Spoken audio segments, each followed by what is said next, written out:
Hey YouTube, how you guys doing? Today, we're gonna have a more in-depth talk about the new DIR single, The World of Mercy. Now, I already reacted to two of the songs, but I kinda wanna have a more in-depth track review about the song. Honestly, I feel like I'm just looking for more reasons to talk about DIR. To be honest, in my track reviews, I didn't really have too much time to gather my thoughts, and I didn't have much time to really review the song.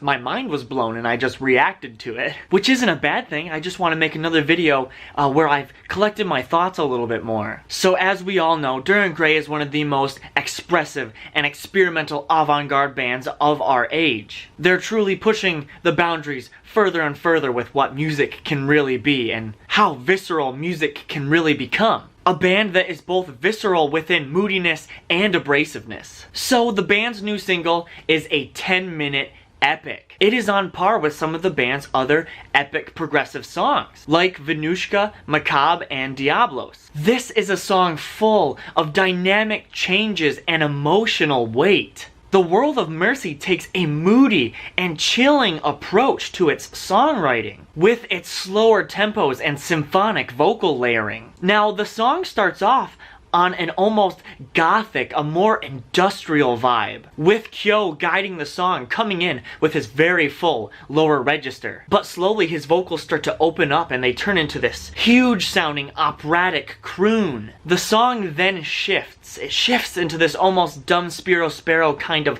throttling guitar chugging. And throughout this song you can really start to just feel how thoughtful these arrangements are and how well crafted this song is. There's a lot to the depth and fullness of this song. There's some percussive layers and even some electronic instrumentation thrown into the background. And the electronics are not on the forefront or anything. It's something the band has slowly experimented with. I think Kyo has actually been experimenting more with electronic stuff now that he's been doing Sukekyo. And on the Insulated World, if you really do pay attention, there is some electronic stuff in the background. Nothing that's taking over the band, which I think is a good thing, but it is there and it adds a lot of depth and fullness to the song. And when it comes to thoughtfulness, later in this song, there's all these angelic vocal harmonies happening that are just so goosebump inducing, so spine chilling. And one of the things that I thought was so interesting was hearing Kyo mix some of his low growls with some super high pitched singing, and it just makes this super tense, just crazy sounding cacophony. It has this quality that can only be described as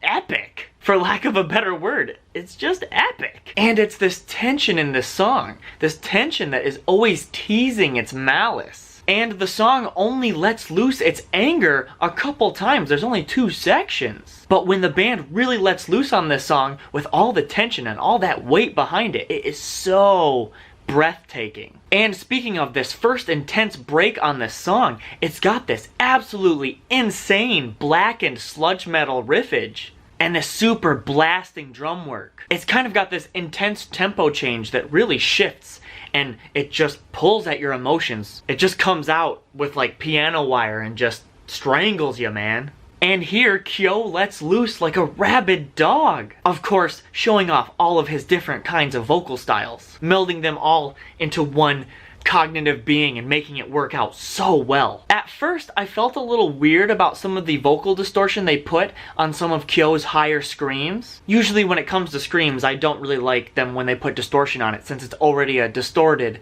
vocal type. But once I let the vibe of this song sink in, it kind of makes it sound like it's a million different voices in his head all trying to get out at once, with some of them being more disembodied. And I think that it is absolutely skull-shattering. Now, when I try to think about what this song sounds like within the context of their discography, this to me does not really remind me too much of old DIR. Maybe if anything there's a little bit of Macabre in it, but mostly what I hear is mostly DSS mixed with Arche. Its slower sludginess is what reminds me of DSS. But there's still more of a polish and a fluidity on its progressive stylings that remind me more of Arche. And the lyrics of this song, they're just so poetic and emotionally intense. The lyrics in this song show Kyo's intense vision of the world. Seeing things through Kyo's eyes within Dir Gray is one of the most amazing things about this band. And here on this song, in his most grotesque way, he's saying that it's time for change. It's time to change the world, as we're enslaved by its skewed vision of freedom, becoming more intimate with loneliness, and holding hands through a rotting future. Now, the second song on this single is a new rendition of one of my favorite Dir Gray songs, Dozing Green, off of their album Ouroboros. Interestingly, here we get an almost funky and a beautifully folky arrangement of this song. And it's so interesting to hear this song in an aggressive-less fashion. And I got a comment on my reaction of The World of Mercy, and someone was saying, yeah, this is why we need to get an acoustic album from Dir Gray. And yes, we do need that. It would be so incredible. Anyway, the newly arranged bouncy choruses in this song are to die for. And it's kind of too bad that the end of this song didn't get as epic and crazy as the original does, but this song has a charm all to its own though. So I am not here complaining. I love this version. Now, the final song on this single is a live cut of the song Grief from their 2007 The Marrow of a Bone. Often, a lot of the live takes that you've heard on singles or their live albums, they've sounded a little strange sometimes when you listen to Kyo, who has been constantly trying to recover from vocal damage. But now that his voice is starting to get more healed and he's taking more care of it, all his crazy screaming styles and just his vocal prowess, on this live cut especially, just sounds amazing. He's been sounding so good live and it's just incredible. Of course, he's always been that amazing vocalist live, just, it's really hard to get away from, your actual vocal cords being inflamed or filled with fluid or just destroyed. Kyo is a madman, and this version of this song, this live take, just sounds so satisfying. It just gives me goosebumps thinking about how I'm actually going to be seeing Dir Gray live in the United States in just a few months. Like, I can't even handle it.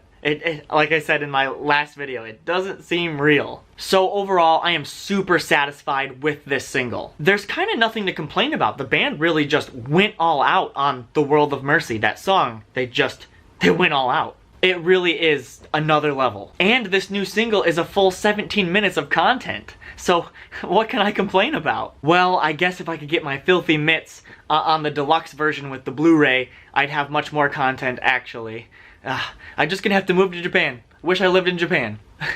And another thing that I was thinking about is how I think it's really interesting that we kind of got a way less abrasive single after their album The Insulated World, which is one of their heaviest frickin' albums ever. And I'm not complaining about heaviness. I just love hearing all sides of Dir Gray. I love the beauty and the beast of the band. So I think it really is a fitting time to kind of to reel it back for this single. And of course, this new song, The World of Mercy, is so heavy. It's just heavy in a different way. It's not all out abrasive, but there's a lot of weight behind it. So anyway, yep, I cannot wait for the next album. It's probably gonna be a ways away. It's gonna be a long wait, but I want it now. I want it now. I'm ready for it. And thank you guys so much for watching. I know that my channel's throwing out so much Dir Gray content, but it's Dir Gray. I just have to talk about him or I'm gonna like hyperventilate in my own mind. I need to talk about Dir Gray. I love him so much. So thank you for watching. Go ahead and like, comment, and subscribe. Especially subscribe if you're a Dir Gray fan. And I will see you all in the next one. I hope you guys have an amazing day, and I will see you all later.